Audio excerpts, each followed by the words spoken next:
the Israelis' positions regarding what not to accept as in the deal with the Islamic Republic, that was a big sign of Trump administration being mindful of Israelis, what their red lines are, what they're sensitive about, especially given that Witkoff says yes to things that the Iranian people and the Israeli people don't like.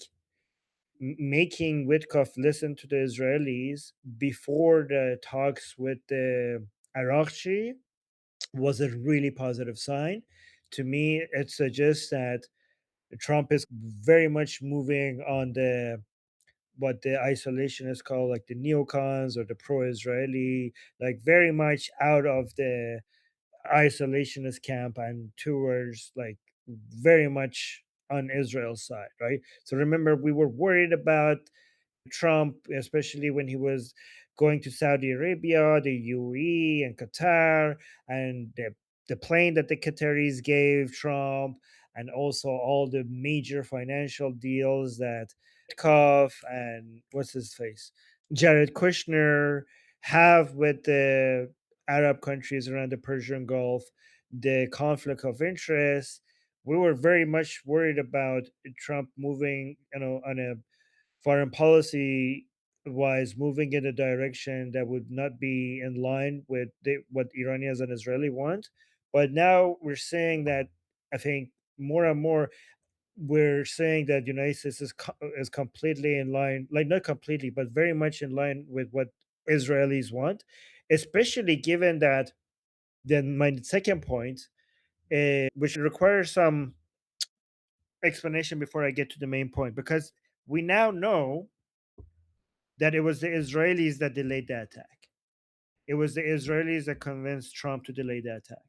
But the full story is that Israelis had access to this information that we didn't know. The Islamic Republic was training and preparing for a mass killing of the Iranians way before early January, and they were training for this. So this was not something that just happened by surprise, and Israelis knew that the Islamic Republic is getting ready to do a slaughter in the thousands of Iranians when it's needed, and they were complete, like they were trained, like they did like they did drills and training specifically to carry out such a high level of massacre. BT, you wanted to say something? Prior to the protests, so do we have any Yes. info what like how that was like how they were going to excuse that? Well, they're by cutting down the internet and saying that it didn't happen, or that the that Mossad agents, well, that was just terrorists doing that, like exactly what they did, right? So apparently, this was pre-planned. This was pre-planned, and apparently, the Israelis gave this information to Trump. Okay, and I. So what I'm hearing again, right, from people is that when Trump, and there's some people disagree with this, but the take is that when Trump said that to the Islamic Republic, don't kill your people or else there's going to be consequences, he was talking about this type of an attack. Because then when the Islamic Republic killed like 20 or 30 people initially, a lot of people thought that, oh, this is what Trump was talking about. So here, people are killed, so he should do something. But apparently, Trump was referring to the mass slaughter that he was told by the Israelis, and that's what he was referring to, and that's what he was trying to discourage the Islamic Republic from doing. And then when that happened, so people were expecting Trump to get involved when 20 and 30 people died, but then Trump in the got basically started moving to take an action against the Islamic Republic once that higher scale of slaughter happened. But then the attack stopped because the Israelis convinced Trump to stop the attack, right? So he was making a move in response to the mass slaughter. But then the Israelis convinced Trump that the Islamic Republic is now ready for removal, and there's a really good potential here for us to do regime change. right? And whatever attack Trump was planning on doing was not good enough for regime change, right? So again, the calculations of Americans have changed completely based on the number of Iranian people that showed up, because the Americans didn't saw any way for regime change ever, right? Because they are, again, they don't have enough political capital for boots on the ground. They have enough military capital for boots on the ground in Iran, but they don't have enough political capital for boots on the ground in Iran. And there is no way for you to do regime change from bombing in the air. This is why the Islamic Republic was feeling secure, because the Islamic Republic always understands that, you know what, they will come, they will bomb, they will go, and I will survive, and it'll be fine.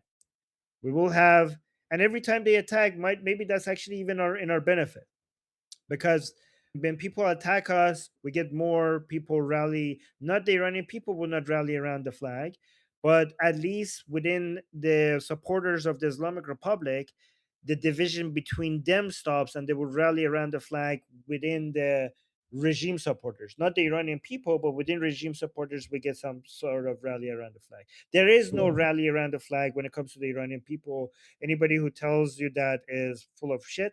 The Iranian people do not rally around the Islamic Republic flag when Israel or United States attacks. But there is some sort of an effect within the Islamic Republic forces itself, right? So this is why the Islamic Republic feels secure into doing mass slaughter on the Iranian people, because its understanding is that even if the world gets involved, what are they going to do? More sanctions, more bombing, some of us die, the Islamic Republic will continue. But I think they miscalculated this one, because Israel convinced that United States that this is a once in a lifetime opportunity for us to basically get rid of one of the four evils in the world. The four being the Islamic Republic, North Korea's government, China's government, and Russia's government. So 25% removal of the headache for Western power is very appealing. And given that we now have boots on the ground in the millions, which is the Iranian people, the calculation is that regime change is possible if we d- given that Iranian people have shown their capacity to be mobilizing by this much.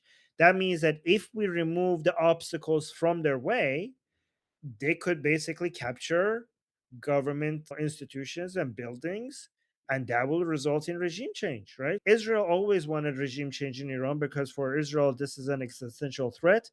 At some point the Islamic Republic is going to become nuclear, and if they become nuclear and if their ballistic missiles get to 2000, that would mean that they have a deterrence capability where it's always going to be difficult for Israel to make any other moves against the Islamic Republic, and the Islamic Republic will be able to keep supporting terrorists more October 7th against Israel indefinitely, for basically forever, right? So Israel cannot accept that. Israel cannot, especially after they experience one October 7th, they are done with that, and there is no way for Israel to just be able to allow the Islamic Republic to just continue become nuclear or become a force with their force to be reckoned with because of the number of ballistic missiles they have.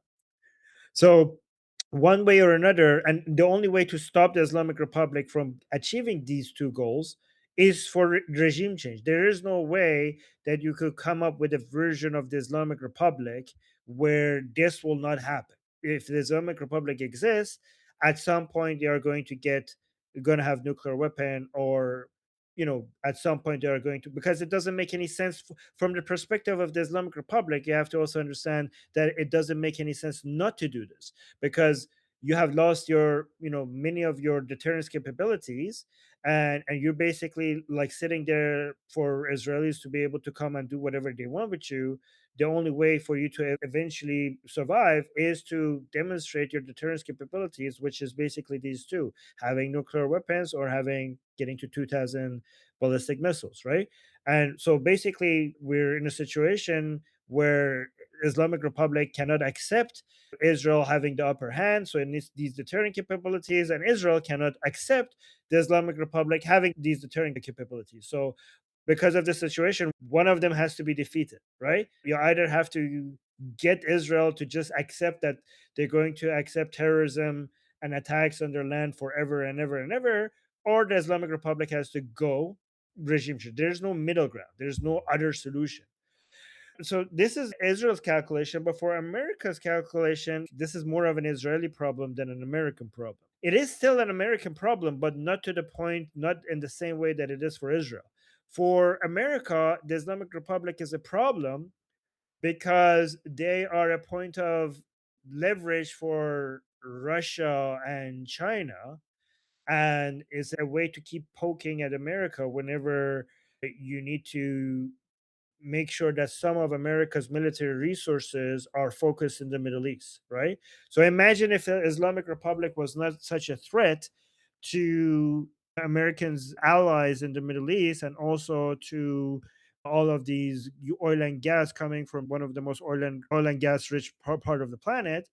Imagine if the Islamic Republic was not a problem. There are so many military assets that are now focused in the Middle East that could be focused in the Pacific, where the United States probably would prefer them to be, right?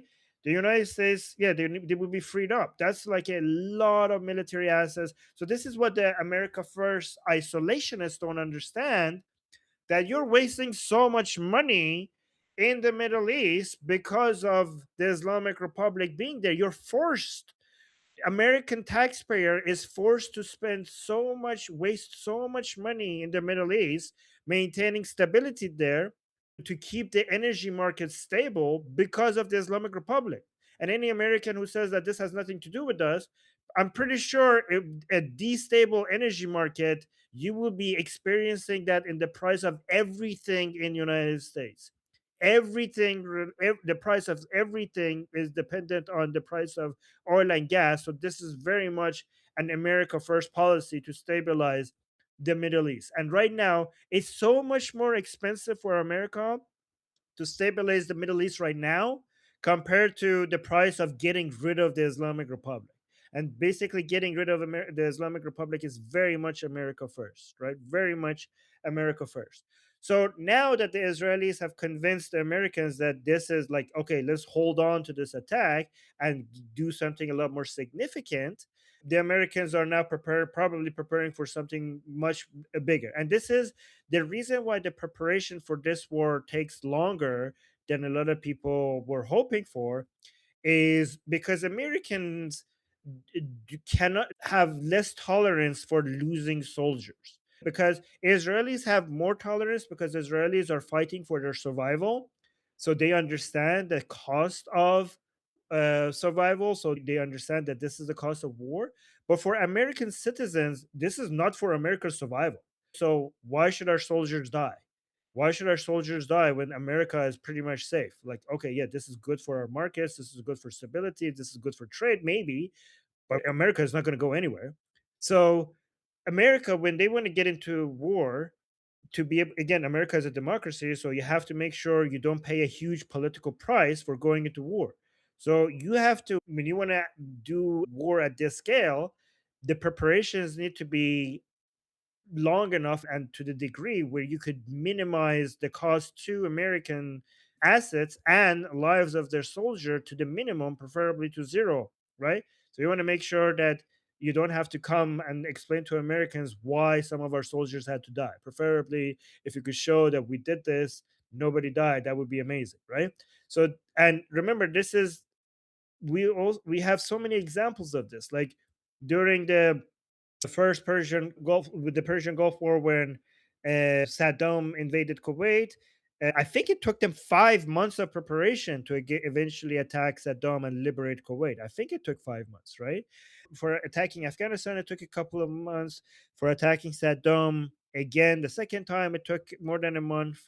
For attacking Panama, it took more than a month. Yeah, so these things take time. And honestly, right now we're in a situation where the more time it takes, the worse it is for the Islamic Republic. Usually it's the other way around. Usually the Islamic Republic is buying time because they're recovering, they're licking their wounds, and negotiations are a way for them to recover and build their missiles and rebuild their proxies. But this time, the Islamic Republic is suffocating, and it's the Americans who are preparing. So negotiations mean more preparation for America and more suffocating by the Islamic Republic and more division within the Islamic Republic. and more isolation of the Islamic Republic. So buying time this time is working in the favor of Americans. And this is why the Islamic Republic might actually attack Israel and start the war early, because they're noticing that the more they wait, the more assets, the more military assets are being gathered around their borders. So they might actually, like, if the war is coming, we might as well start early. I saw somebody raise their hand regarding this. Shauna, I think was right. Yeah, I had a Yeah. question, and it Yeah. was, and then I did put Shauna on the list as well.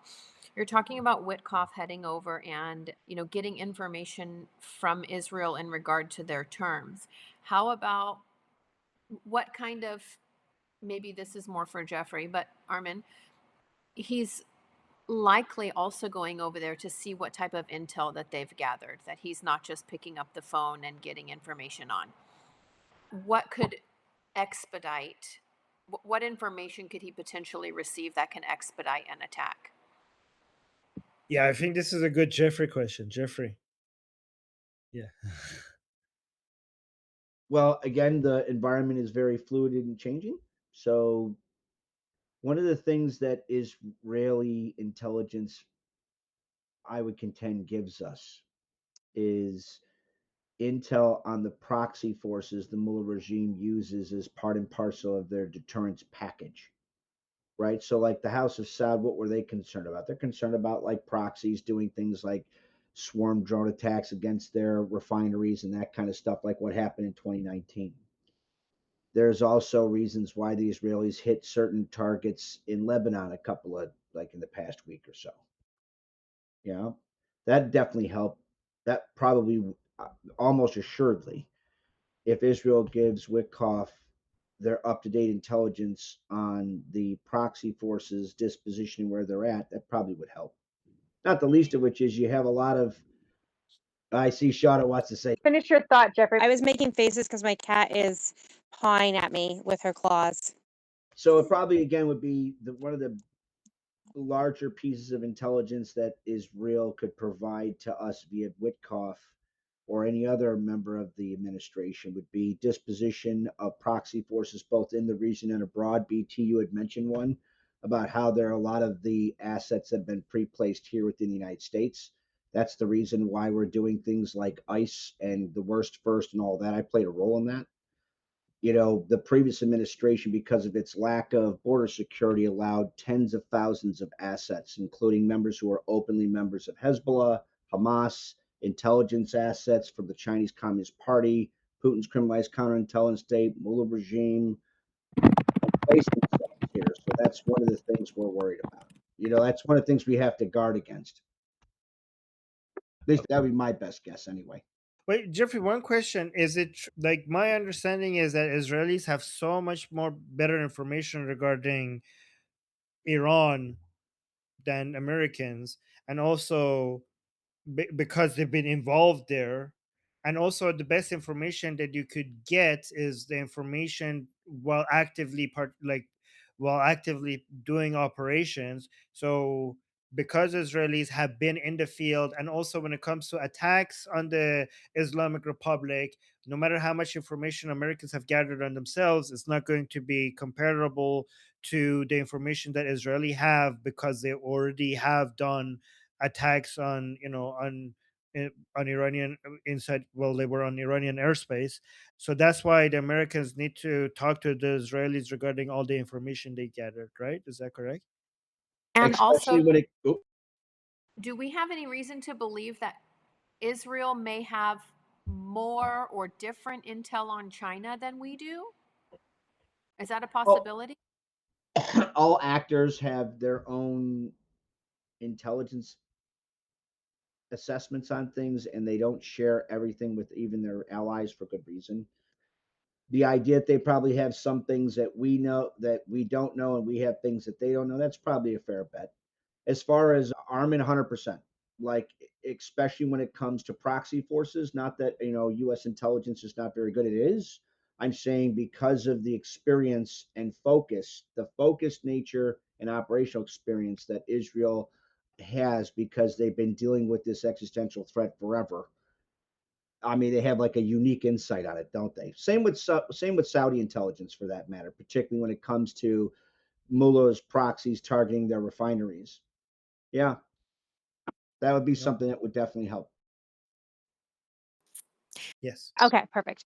I just have a question. Why do you think Trump has changed his position so much from his first term to his second term? I mean, he's, as far as geopolitics go, in many ways, wildly different in the way he's responding to different things. I would just be curious about your thoughts about that.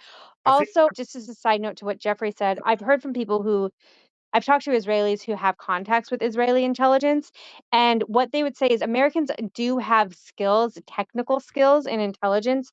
They do tend to lack certain abilities that Israelis have. They didn't really go into what they were meaning. It seems like what they were kind of talking about is they're not Middle Eastern people. Americans are not Middle Easterners. And so there's just subtleties and things like that, even if they're trained on the language and all of those things that are just harder if you're not a Middle Eastern person. You're still going to be coming from the outside to some degree. So that would just be a comment for Jeffrey. Even if they're skilled in a lot of ways, there's still certain things that Israelis, being natives to the land and the environment, are going to just understand. Armin, if you want to answer my question.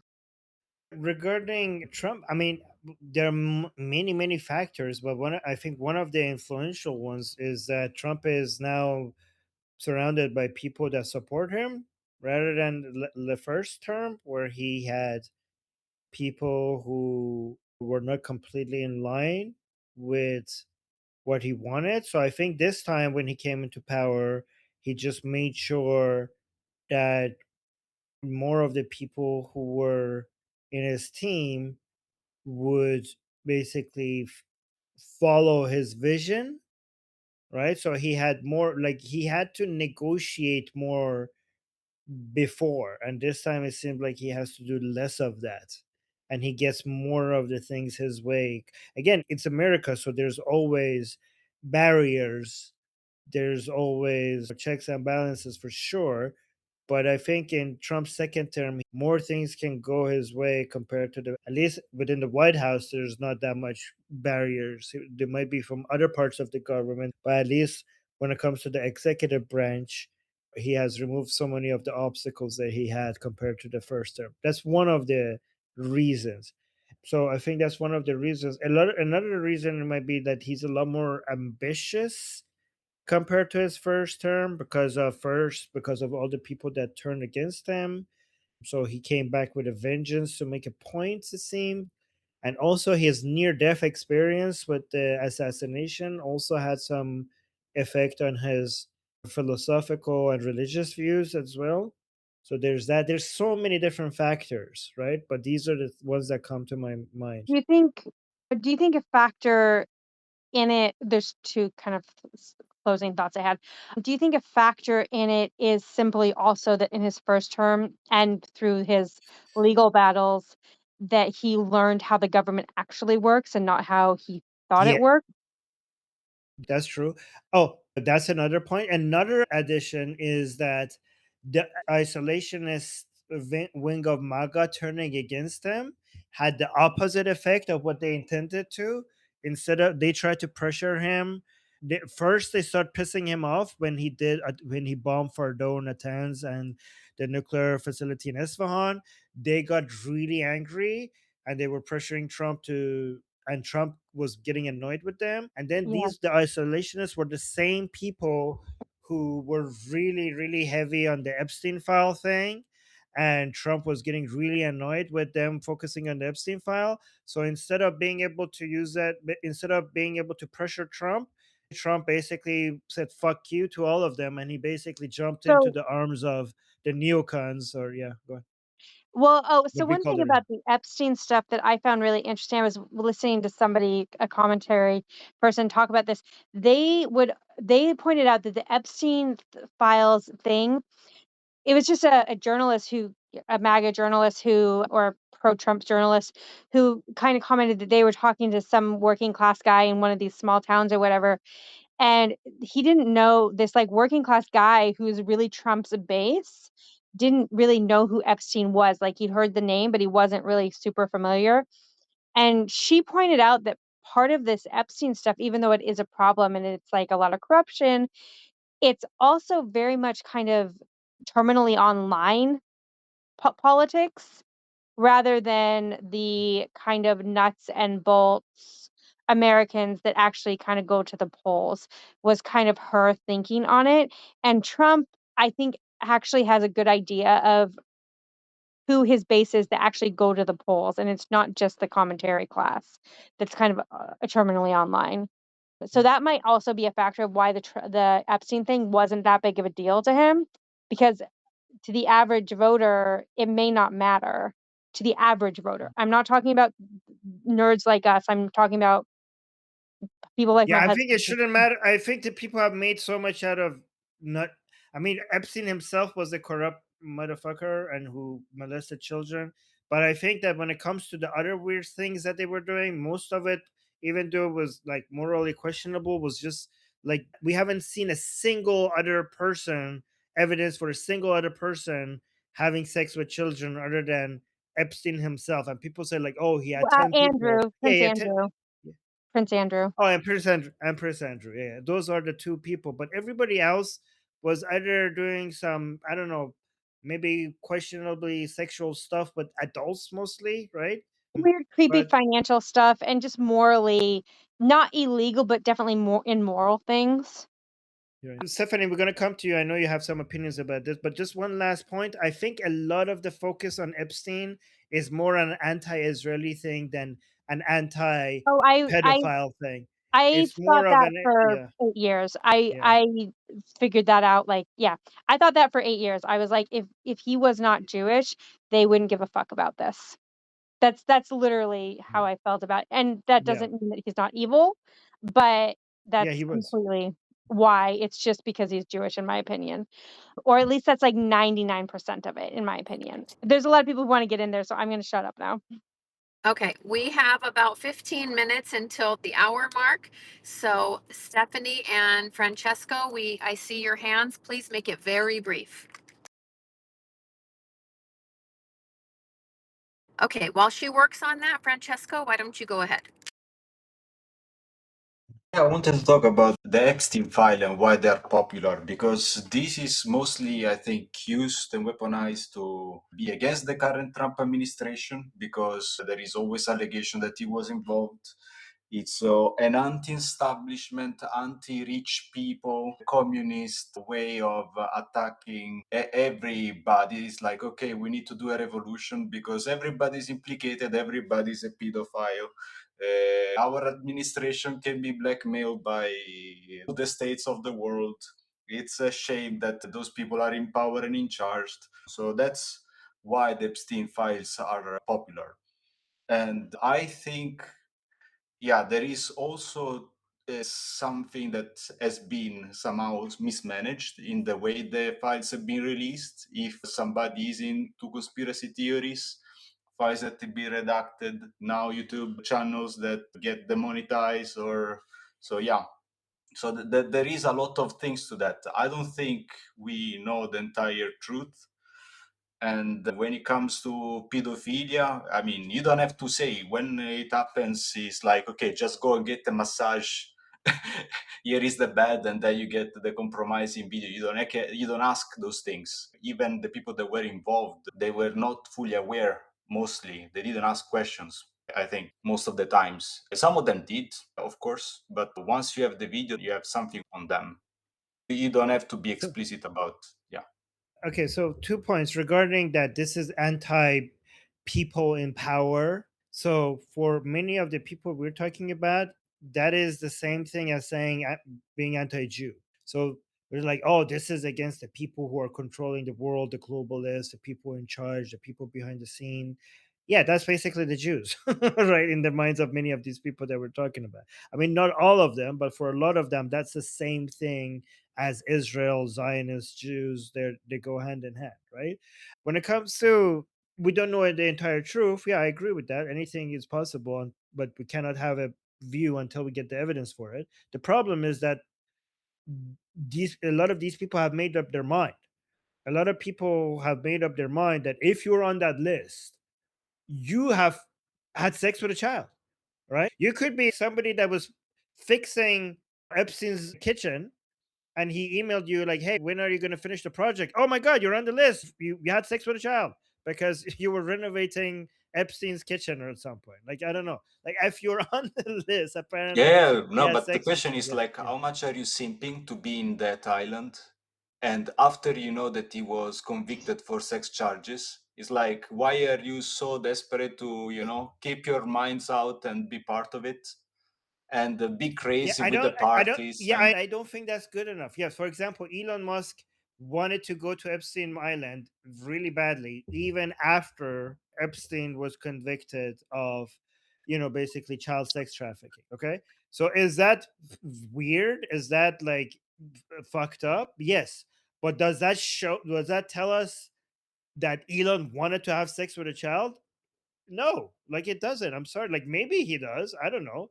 But it doesn't really tell us that. It's just weird and like bizarre. And obviously he shouldn't have done that. But you cannot, people can't come up with the conclusion based on that, oh, Elon must be into having sex with children. Like I'm not saying he's not, but again, it's not enough evidence. It's not like, it's not like saying like, well, I couldn't think of any other reason why you would want to do that. Yeah, not being able to think of a reason is not a good enough reason, in my opinion. A reminder By to the way, everyone that once the recording is done and Armin is out, we can carry on this conversation or any other. Please let me know in the chat. That way we can finish a bit early and make sure we get to that as well. guys, I just want to make sure that I say this. Like, I'm not saying all of this because I'm on the list. Okay, somebody go check if I'm on the list. Have you done a search? I'm about to go do a search. I go do a search. Maybe I should be saying this even more aggressively if I'm there. I saw Eric raise his hand. We Yeah. skipped Hey, Stephanie's question. I want to We just skipped weigh who? in. Stephanie had a question, remember, and she had audio issues. Sorry, Eric. We'll come to you. Stephanie, did you fix your? No, but she put the question in the chat. What's her question? Let's do Stephanie and then go to Eric. Yeah, Sorry, you can Eric. read the question. Yeah, Okay, no, I'll he read can it. read the question. Your mic is Hi. working, so why don't you? I know. Hi, I okay. had to give it extra permission. Okay, go ahead.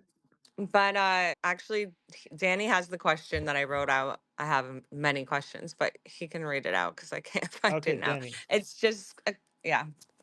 Okay. Do you think IRGC is saying no again as a chess play to cancel and then agree to more? But really, nothing I've heard they are so good at this and clearly played the West. I just hope and think Trump knows every ploy, so negotiate because IRGC has no cards, but is very good at bluffing.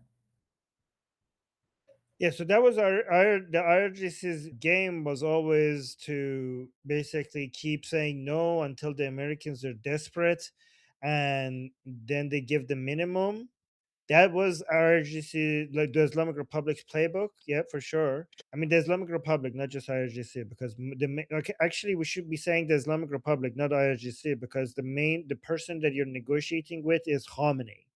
Okay, not the IRGC. So, and even though if they pretend that other people are part of the negotiation, like Arakshi, nobody, when you're negotiating with the Islamic Republic, when it comes to the nuclear or the missiles, the only person that you're negotiating with is Ali Khamenei. Nobody else is involved. Like, even if they act like some other people have decision making power, they don't. It's Khamenei, at least in that regards.